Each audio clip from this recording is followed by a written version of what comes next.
temperature have much effect? A little, not a lot. It has more effect on my on the anvil. Keeping the anvil even colder. Yeah. Some guys they take either a brick or a big piece of metal, put it on top of their anvil and heat it up.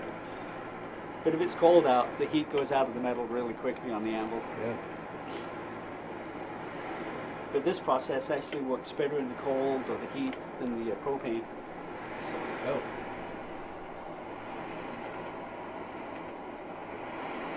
the propane also puts a lot of moisture in the air, so if I'm using propane in the wintertime, it's freezing ass cold in the smithy.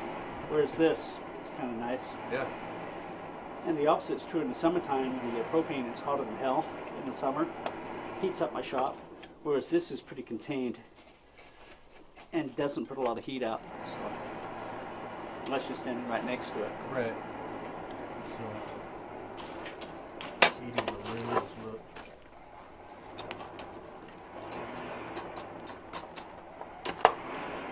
How often do you burn yourself? Probably once a day. You learn not to pick up a piece of metal.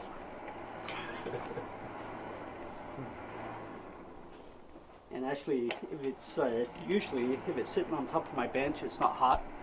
And if it is hot, I'll throw it on the ground and quench it. That doesn't always work.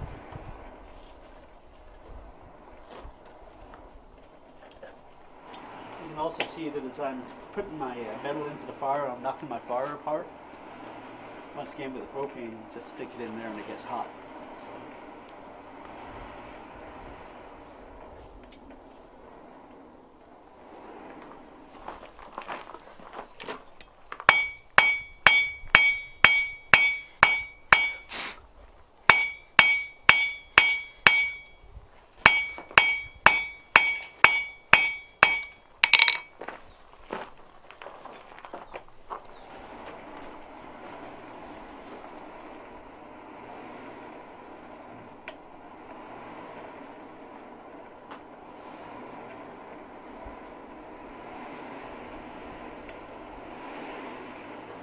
So I'm going to turn that round piece of metal into something that's somewhat square, and that will give me my threads when I twist it.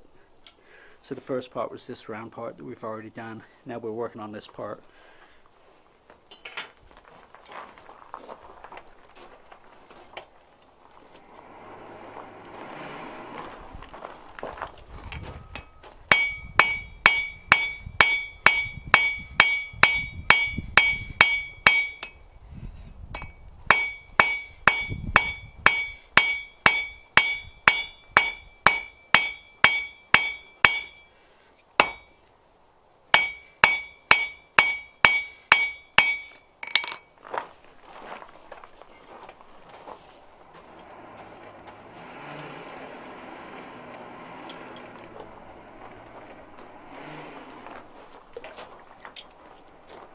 Thanks, Lynn. Sure. I don't want to take it away from you, though. Oh, that's okay.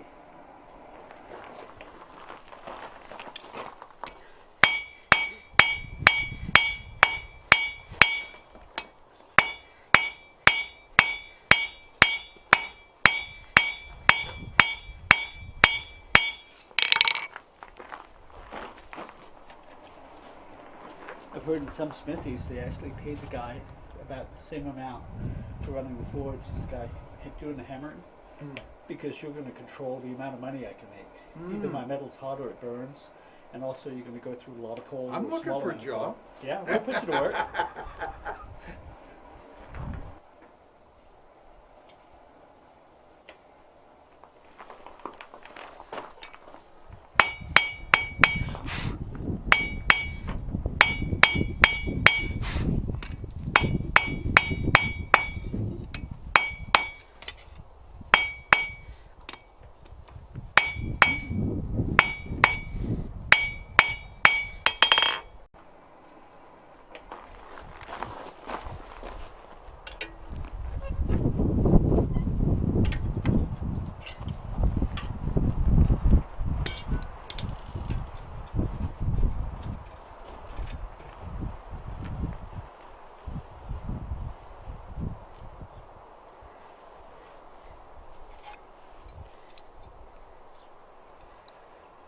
Loosen my heat here.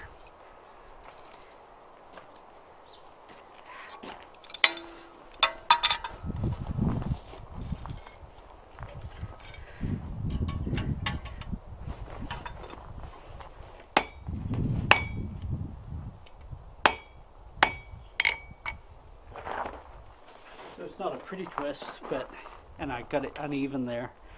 But if I drive that into a round hole, it'll tighten up nicely into a wall and work as a thread. And I should have twisted further down, but I didn't.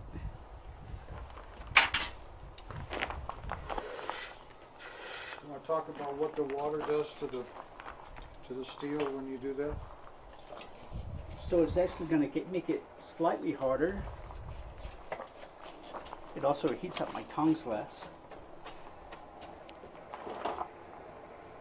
So I can adjust the strength of the steel or the hardness of the steel by whether or not I dip it in the water, how long I hold it in there, whether or not I dip it in the oil, how quickly I cool it off. So that's a true tempering. Yeah.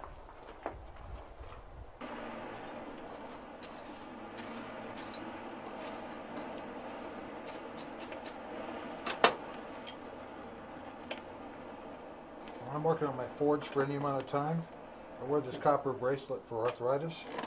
I got to take the bracelet off. Really? I've got one on that wrist, one on that wrist, and one around my neck. Is it working? It helps. Oh, you take it off of me, I'm crippled in 4 hours. Me too.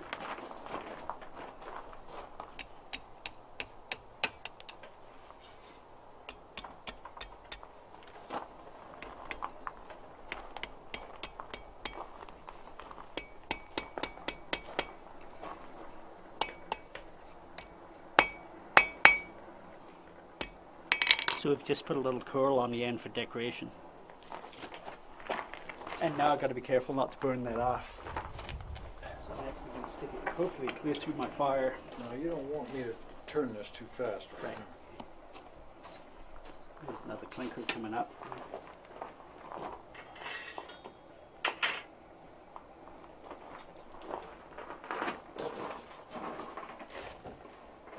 Now, the speed of this crank has a tremendous effect on the temperature. It does. And also the amount of fuel we're using. If we were going to do a forge weld, you'd be cranking pretty solidly.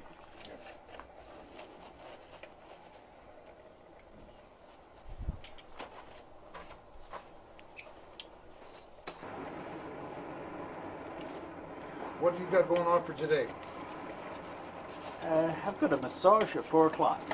And then also I've got a building I'm working on downtown. We're dealing with some vandalism. Well, I was going to invite you to join us for lunch. Yeah. I was going to take Eric and I was going to go over to the Vietnamese restaurant. You ever been there? On Greenwood? Yeah. Yeah. That's a nice place for lunch. On 97. Okay. Ho Viet? Yeah, I've heard of that. Yeah. That'd be nice. Yeah. That's Well, the nice thing about being self-employed. Yeah, I'd like to treat you so. Okay.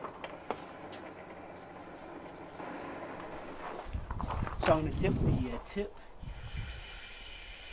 and cool it off so I can hammer on it a little bit.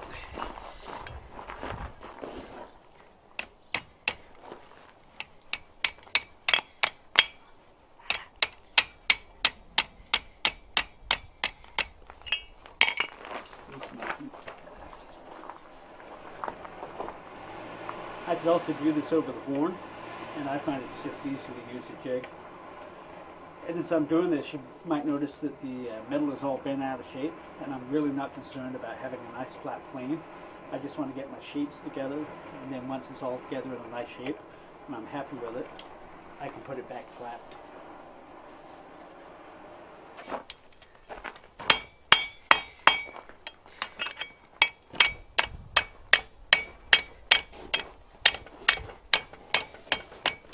If you like what Eric does, then we can do this all over again with a professional actor playing my part.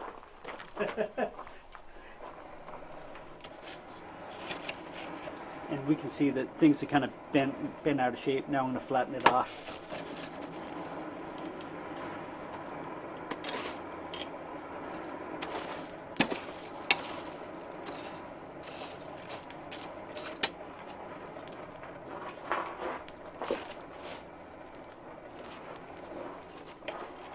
And I'm dipping my tongs constantly so they don't heat up and expand and get loose. And it's really bad form for me to be scraping my coal into the fire. I should be trying to keep these cool. That's the reason I have this. It's disposable.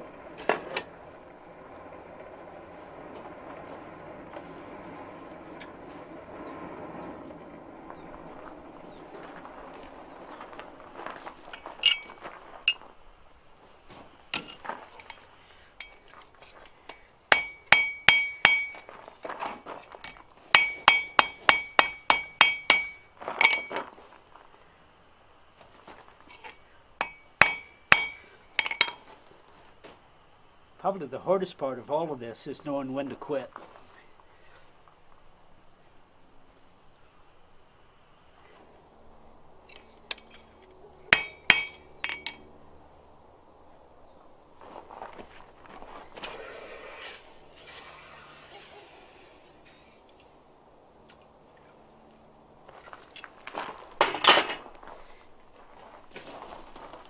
There you go. Very cool. Yeah.